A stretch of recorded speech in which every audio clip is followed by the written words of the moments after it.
हरे श्रीनिवास कनकधारा स्तोत्र वंदे वन्दारुमन्दारमिन्दिरानन्दकन्दलम् अमन्दानन्दसन्दोहबन्धुरं सिन्धुराननम् अङ्गं हरेः पुलकभूषणमाश्रयन्ती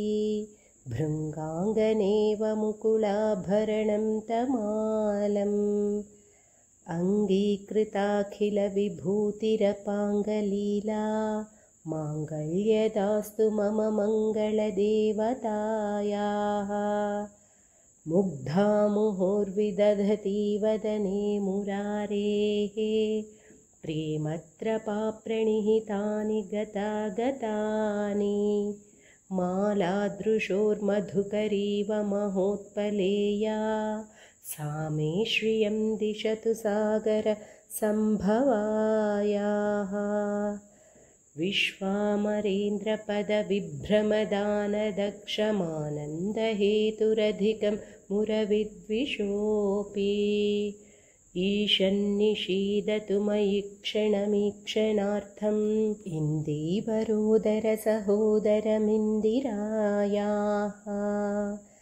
आमीलिताक्षमधिगम्य मुदारमुकुन्दम् आनन्दकन्दमनिमेषमनङ्गतन्त्रम् आकेकरस्थितकनीनिकपक्ष्मनेत्रं भूत्यै भवेन्मम भुजङ्गशयाङ्गनायाः बाह्वन्तरे मधुजितश्रितकौस्तुभेया हारावळीव हरिनीलमयी विभाति कामप्रदा भगवतोऽपि कटाक्षमाला कल्याणमावहतु मे कमलालयायाः कालाम्बुदाळिललितोरसिकैटभारेः धाराधरे स्फुरति या तटिदङ्गनेव मातुः समस्तजगतां महनीयमूर्तिः भद्राणि मे दिशतु भार्गवनन्दनायाः प्राप्तं पदं प्रथमतः खलु यत्प्रभावाः माङ्गल्यभाजिमधुमाधिनि मन्मथेन मय्यापतेत्तदिह मन्थरमीक्षणार्थम् मन्दालसञ्चमकरालयकन्यकायाः दद्याद्दयानुपवनो द्रविणाम्बुधाराः अस्मिन्न किञ्चन विहङ्गशिशौ विषण्णे दुष्कर्मघर्ममपनीय चिराय दूरं नारायणप्रणयिनी नयनाम्बुवाहः इष्टाविशिष्टमतयोऽपि ययादयार्द्रदृष्ट्या त्रिविष्टपपदं सुलभं लभन्ते दृष्टिः प्रहृष्टकमलोदरदीप्तिरिष्टां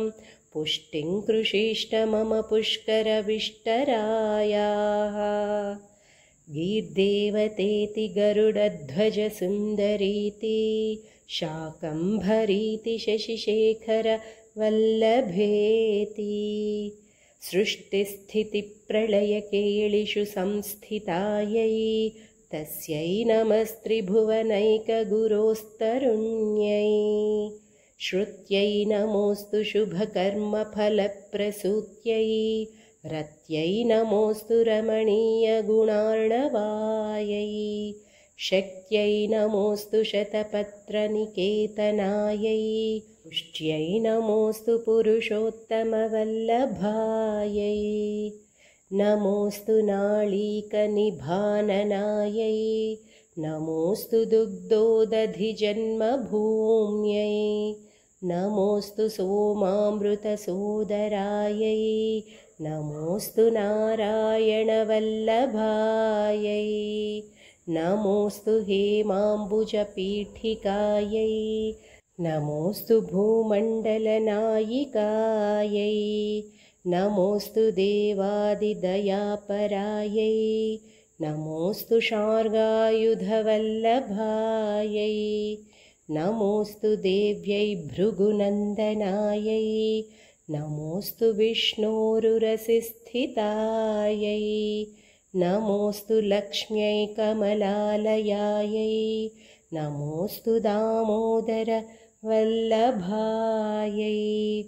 नमोऽस्तु कान्त्यै कमलेक्षणायै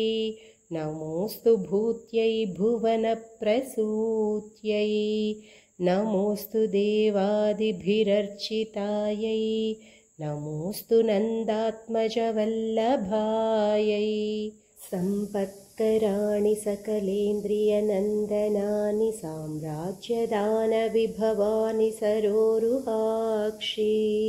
त्वद्वन्दनानि दुरिताहरणोद्यतानि मामेव मातरनिशं कलयन्तु मान्ये यत्कटाक्षसमुपासनाविधिः सेवकस्य सकलार्थसम्पदः सन्तनोति वचनाङ्गमानसैः त्वां मुरारिहृदयेश्वरीं भजे सरसिजनिलये सरोजहस्ते धवलतमां शुकगन्धमाल्यशोभे भगवति हरिवल्लभे मनोज्ञे त्रिभुवनभूतिकरि प्रसीद मह्यं दिग्गस्थिभिः कनककुम्भमुखावसृष्टस्वर्वाहिनी विमलचारु जलप्लुताङ्गीं प्रातर्नमामि जगतां जननीमशेषलोकाधिनाथगृहिणीममृताब्धिपुत्रीं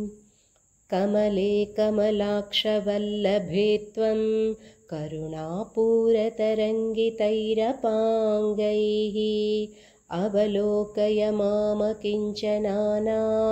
प्रथमं पात्रम् अकृत्रिमं दयायाः स्तुवन्ति ये स्तुतिभिरमूभिरन्वहं त्रयीमयीं त्रिभुवनमातरं रमां गुणाधिका गुरुतरभाग्यभाजिनो भवन्ति ते भुवि बुधभाविताशयाः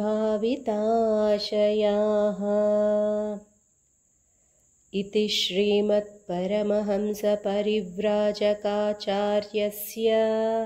श्रीगोविन्दभगवत्पूज्यपादशिष्यस्य श्रीमच्छङ्करभगवतः कृतौ कनकधारास्तोत्रं सम्पूर्णम्।